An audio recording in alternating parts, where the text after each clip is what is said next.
Fever down! Bow, bow, bow! Man, I think it's the next step up mentality as far as players. Our shifts keep changing. Everybody doing a different role, and so I think we all got the mentality where you give and you sacrifice, and I think that's what y'all see. The Indiana Fever just pulled off something nobody expected, without Caitlin Clark on the court. They were up against a Dallas Wings team that was hungry for an upset and coming off a tough loss to the Sparks just the night before. Everything pointed toward disaster.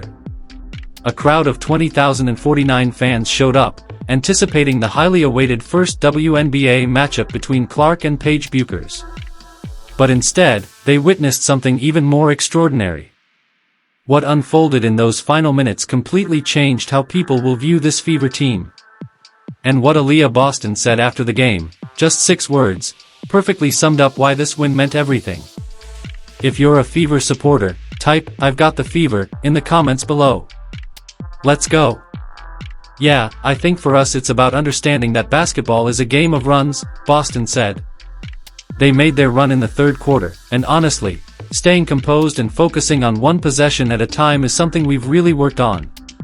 So for us, that was the goal, get a stop, go down and score, then get another stop. We were trying to get a kill. Now imagine the build-up. The entire WNBA world had been buzzing. Clark versus Bueckers. The number 1 pick of 2024 going up against the projected top pick of 2025. This wasn't just another regular season game, it was a highly anticipated showdown. The Dallas Wings knew they had something huge on their hands, so they made a bold move. They shifted the game from their normal venue at College Park Center to the much larger American Airlines Center, home of the Dallas Mavericks.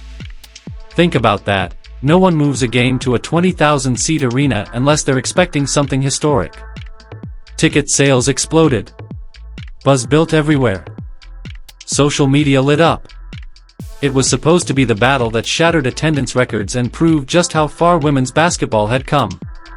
Then, just 2 nights before the game, Caitlin Clark's groin injury flared up. Suddenly, the most hyped matchup of the season became uncertain. Thousands of fans who bought tickets to witness Clark and Bueckers go head-to-head were now faced with the possibility that Clark wouldn't play at all. "I feel more disappointed for the fans than anything," said Fever head coach Stephanie White. "You want them to see her at her best, and us at our best. I hate that for them. But at the same time, for us as a team, and for Caitlin as a person and a player, her long-term health and wellness is the priority." What made the situation even more intense was that the Fever had just been demolished by the Los Angeles Sparks the night before. Without Clark, they looked completely disoriented. Their pace was sluggish. Ball movement was non-existent. Aliyah Boston barely touched the ball. Everything that makes Indiana dangerous seemed to collapse in her absence. "I think our biggest challenge is attention to detail," Coach White continued. "Especially in our screening. We need to be excellent screeners. We've got to slow down and actually use the screen and maintain good spacing. There have been games where our spacing was off, and that prevented Kelsey from getting downhill or opening up the floor for Aliyah to operate. Right now, the 2 most important things offensively are focus on screening and proper spacing." Dallas was absolutely ready. They knew what happened to Indiana without Clark. The offense became stagnant. Boston became invisible. The entire system fell apart. This looked like the perfect opportunity for the Wings to make a statement by knocking off a broken team. But what nobody saw coming, despite Clark not being confirmed to play, was that 20,049 fans still filled the seats. That's right. A new Texas women's basketball attendance record was set without even knowing if the headliner would appear. Let that sink in. That speaks volumes about how far the women's game, and this rivalry, have come. "We'll start Ari today," Coach White announced pre-game. "We'll bring Sid off the bench a little bit. I don't want to take Kelsey out of her natural rhythm on the wing by overloading her with point guard duties. Having Ari and Haven, having Sid, gives us a few different options." The Wings thought they had an easy win in front of them. But Coach White shocked everyone by starting Ari McDonald for the first time, altering the entire expected rotation. No one knew what this new lineup would deliver. What happened next revealed something even the most loyal Fever fans hadn't seen yet. The stage was set for either a total collapse, or something absolutely magical. Then the first quarter began, and something incredible unfolded. The Fever didn't just survive without Clark, they erupted. Ari McDonald brought a level of intensity no one saw coming. She was pushing the tempo with urgency, dishing out beautiful assists, and finishing strong at the rim. Her energy was contagious. She was getting everyone involved and, for a moment, making fans forget Clark was even missing. Dallas entered the game believing all they had to do was stop Kelsey Mitchell. Their whole plan revolved around shutting Mitchell down and watching the Fever crumble.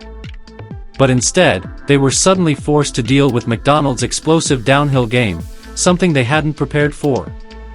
She was wreaking havoc on the Wings' defense, opening lanes that hadn't existed all season. McDonald went perfect from the field in the first quarter. But she wasn't just making shots, she was making smart decisions that created opportunities for her teammates. The Fever hit their first 7 shots in a row. That kind of flawless execution is almost unheard of. Finally, Aliyah Boston started getting the touches she had been craving. With defenders pulled toward McDonald's penetration, Boston found more space to operate inside. She scored efficiently, rebounded like a force, and looked confident and dominant. This was the Aliyah Boston the league had been waiting to see. Meanwhile, the Wings couldn't find their rhythm. They opened shooting just 2 for 14. Indiana, on the other hand, was firing on all cylinders. Lexi Hull nailed a 3. Boston scored easily in the paint. The offense was balanced, efficient, and confident. The crowd that came to see Clark and Bueckers found themselves captivated by something else entirely, a team discovering its identity together. It wasn't about one superstar. It was about 5 players working as one. By the end of the first quarter, the Fever led 33-13. Let that sink in, they outscored Dallas by 20 points in just 12 minutes. Even the home fans in Dallas stood up and applauded the level of basketball they were witnessing. That kind of respect from opposing fans doesn't happen often. Kelsey Mitchell found her rhythm too. But she didn't force it. The ball movement was so fluid that the offense created shots for everyone. Mitchell scored 10 points in the first quarter alone, effortlessly, within the system. This wasn't just about making up for Clark's absence. This was about discovering what the Fever could become when everyone stepped up. But the true challenge still lay ahead. Dallas began to chip away at the lead. That huge cushion started to shrink. The Wings figured out how to attack the Fever's defense. They began sinking shots that had missed earlier. The momentum swung, and tension rose. That's when Paige Bueckers took over. She delivered a legendary performance, 27 points, and made WNBA history in the process.